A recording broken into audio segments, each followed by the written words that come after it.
Welcome to my second video. As you can see, I'm on my back deck. There's considerable traffic noise in here behind me, so I hope you can still hear. As you can see, the weather is less than ideal. It's about 20 degrees Celsius, not terribly warm, but it's so humid that it feels a lot warmer than it is. I thought today might be a great opportunity to do a piece on outerwear.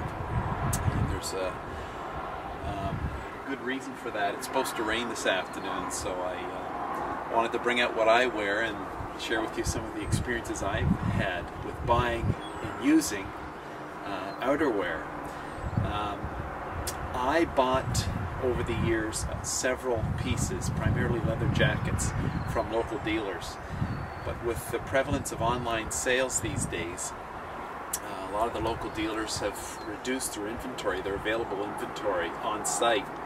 So when you go to a dealer to buy a jacket or pants or gloves, you'll find that they're either ordering it in or perhaps you're going online and buying it from an online retailer, and I've done that too. And I've had good and bad experiences in both cases. And I wear both leather and textile because I find that in really cold weather you need some insulation, and you can, I found from experience I guess, in really cold weather you can actually have situations where it rains unexpectedly or seems more prevalent. So what I've done is I brought out my jackets, and I'll tell you a little bit about each and some of the lessons I've learned, and so hopefully you can learn from my mistakes, I guess. To begin with, I bought, I guess I'll start this, in 1998 I bought my first motorcycle jacket online, or my first online purchase of a motorcycle jacket, because I of course bought leather jackets prior to that. I was, and I'll show you the jacket, here it is here. It's a first year Sirocco jacket. I'll tell you a little bit about it. I bought this jacket in 1998. I was actually at the time owned a dual purpose bike, and I was getting ready for the season. In the spring I decided that if I was going to ride off-road, I couldn't very well ride with wouldn't very well ride with a leather jacket off-road, going through mud and dirt in the rain. So I decided to buy a textile jacket. Leather just doesn't hold up in the rain, regardless of any kind of, in my opinion, from my experience, any kind of protection the manufacturers might put in the leather for water repellents. I think it's more so just to get you home, and then you either get off the bike or change your jacket, or wear something over top of the leather. So I bought that textile jacket. I bought a first gear, it's actually a first gear jacket, Sirocco as I mentioned, simply because of the experience I had had prior years. In the 80s I had bought a first gear leather jacket and was very happy. It was a Hein Garrick who owned first gear at the time. I forget the model, but the jacket fit very well. It was high quality leather. It was made in Germany. I was very impressed, so that's why I bought that jacket. And I was not impressed when I did get this. I bought a large. I still have it. It's made in Indonesia, so it wasn't made in Germany like my leather jacket was. The online forums at the time were what, back then they were BBS systems, were all touting the Kilimanjaro Jacket, which they still make to this day. This was supposed to be one step up from the Kilimanjaro Jacket, and I bought it from an online retailer. It was on sale, half price. It was regular $4.99. I think I paid $2.49, whatever it works out to, I guess, for it. And the reason after I got the jacket, got it home, and how it fit, I realized what was on sale, because they just weren't selling them. And so that was my first lesson in buying online, is that you really have to do a lot of research on the particular model. There was a lot of support on the BBS systems for a lot of endorsements for the Kilimanjaro jacket. There's nothing for this one. And more expensive is not always better, and that's basically what we got here. This jacket, and I'll quickly try it on for you. This jacket is it's a 3/4 length, size large, which is what I normally wear, and it actually, you'll see when I zip this up, it doesn't quite fit great. It's way too big in the shoulders and the arms, and too tight through the waist. So the sleeves are the right length for a motorcycle. They do fit well. There's lots of cinching, but there's vents down the arms here, and that's what I guess I should share with you, is that venting in the jackets, especially a textile jacket, is critical to its comfort. In this particular case, these vents open by Velcro, and then inside there's a zipper to allow the air to go through. And what I found is these vents tend to bind up when you bend your arm and make the jacket very, very uncomfortable. The jacket also has great reflective piping, we'll give it that. It's made of Hypertex, which is supposed to be water resistant, and actually I've driven in several rainy days with this jacket, and it actually was, I didn't have any problem with water leaking in. It does soak up the water on the outer shell, but it doesn't make its way through, or not to any degree, although I did get some wetness right where the elbows bend and right at in my underarm area. I do find the pockets, although there's a lot of them, and there's great organization on the front here, I do find the pockets hard to get into when you have a helmet on. So, and it has some armor, closed cell armor, so there's some protection there. Although generally speaking, I was disappointed with the jacket. In 2003, I bought this jacket. This jacket I'm very happy with. It's the Vanson Cobra. And the Cobra is basically, it's a Cobra 2 actually. Vanson has one very, very popular cut. It's this particular jacket. I'll hold it back here so you can see the whole thing. It's there's no frills to this jacket other than its outstanding build quality. It's fit, it's cut, everything. This jacket is all leather, made in the United States. I visited the factory. The jacket fits like a charm. It is a sport jacket, so it's very, very short on the waist, rides very high, as you can see. There's two Velcro straps that cinch down the waist. That's an area I found that something would fit me in the, unlike that jacket I guess, but something normally would fit me in the shoulders and the arms.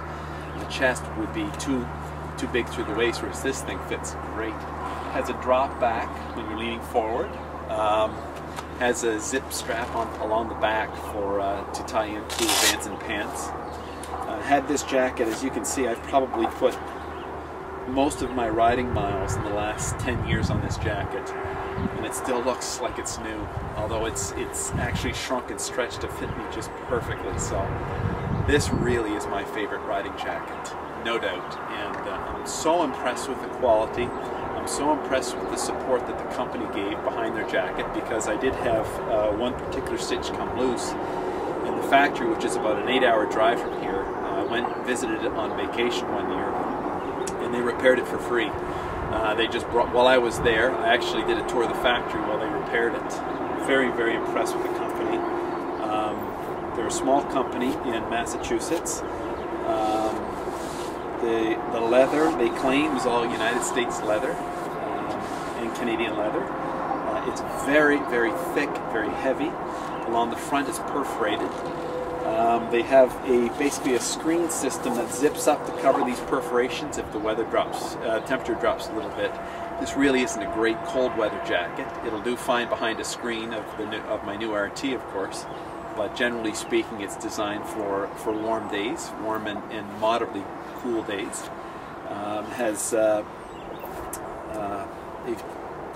They've gotten, maybe it's for North Americans, but they've gotten the length of the sleeves perfect.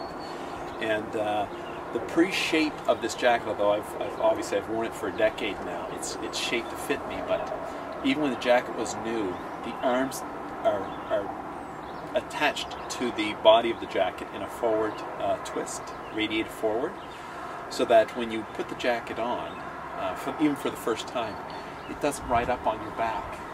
Other jackets, even by popular brand names, you put them on and as soon as your arms go forward, the back of the jacket rides up and actually wrinkles. So this jacket, when zipped up, you can put your arms forward without the jacket coming up in the back. Very impressed. It does have some areas for armor. I have shoulder armor in it, and a back pad for it, closed cell. But you can actually buy from Vanson the more advanced plastic coated armor. And anyway, great jacket. Has 2 vents in the back. Heavy duty perforation panels in the front, solid leather through the arms in the back, double patch leather. What can I say about this? I would go to the ends of the earth to defend this company. The products they put out, I'm very impressed with, and I'm actually visiting the factory for the 4th time later this summer. Speaking of that, Vanson, the company itself promotes their repair and cleaning service. And I'm not here to bash some of the other companies, but that's an important, to me, it's a big selling feature. If that jacket, if I was to even have a minor spill where I was damaged a panel or 2 of that jacket, I could take it or send it to the factory. They would repair it. They would clean the jacket, recondition most of the leather, and repair the panels, replace and repair the panels that were damaged. And you don't get that in the other brands that you see in a lot of motorcycle shops today. So that jacket will be with me hopefully for the rest of my life, and then given to my son at some point, who's roughly the same build as I am, same size. Last but not least, I have this new First Gear jacket. It's a Teton jacket. It's their TPG gear. I bought this from an online retailer. But having learned my lesson before, I focused on a retailer that had a substantial retailer comments on the jacket, as opposed to just posting the manufacturer's website link as for details on the jacket. They actually take the jacket out of the package, put it on, take lots of photographs, post their own comments on the fit, and it was exactly as they had described. The jacket fits much better than the first Gear jacket I bought. This one actually, just putting it on, it feels great. It's fully waterproof, and it comes with a zip-in liner. Length is correct. The fit through the body is correct. Range of motion is fantastic. It has adjustment straps, which I think are actually very functional. Adjustment straps on the arms and the torso. Jacket's very light and doesn't have the sense of cumbersomeness that the old First Gear jacket had. It has a new D30 armor system that is a complex compound that apparently it's like a gel.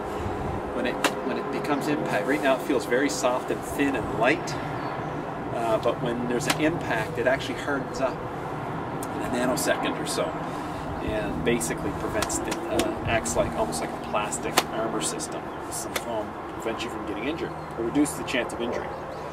I haven't tried it. I don't intend to try it, but it's a neat feature. The zippers, unlike the old First Gear where there was conventional zippers with fold-over rain gutter, these almost look like dry suit zippers. They're completely. Come close here so you can see. They're.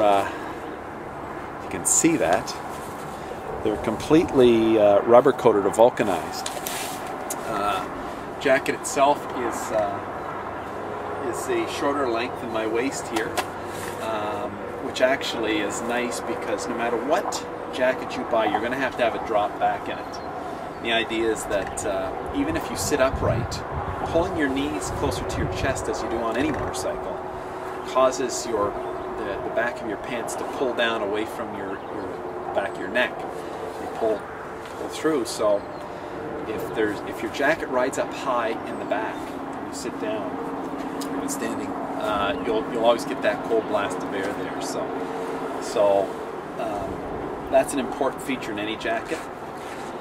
This jacket doesn't have any vents in the arms, so it's very, very comfortable to bend my elbows in, to rotate my arms up and down, forward and backward. It feels great. It fits much the same as a very expensive ski jacket would. If you're a skier, you know exactly what I mean. A Spide or a descent jacket. It fits fantastic. It's light. It's comfortable. Lots of storage inside here, and it's accessible with I don't have a helmet on now, but I have tried it with a helmet on. It's easy to get at the pockets with your helmet on. You don't feel the need to look down and start taking things apart. The jacket's bright, and it has actually reflective panels on the back, and I'm very impressed.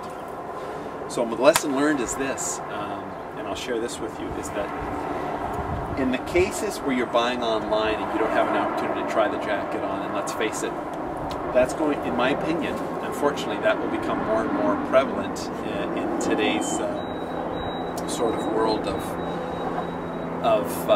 the online community growing, and the reduced margins for local retailers. I'm not happy about that, and I try to support my local retailer whenever I can. In fact, for this particular jacket, I looked everywhere to see if they even had it in stock, because I got this for a song. It was a blowout because it's last year's model. But I looked everywhere for this jacket. I would have paid full retail had I could have found it locally, and that would be in my part of Canada. There's 5 or 6, 8 or 9 motorcycle dealers around, and I tried all of them to see if they had this jacket in stock in my size, and none of them even carried the jacket. So I had to go online. So as a result, I had to, from learning from my experiences, I bought a jacket from an online retailer that did the things I mentioned earlier about the photographs and the comments, their own personal comments, and I had great luck. So great jacket at a great price. I'll be able to ride it in various weather conditions, and as you can see, it's weather conditions aren't great right now, so it might be an opportunity to drive this afternoon and see if it'll handle the wet weather okay. Anyway, all the best, and look forward to talking to you soon.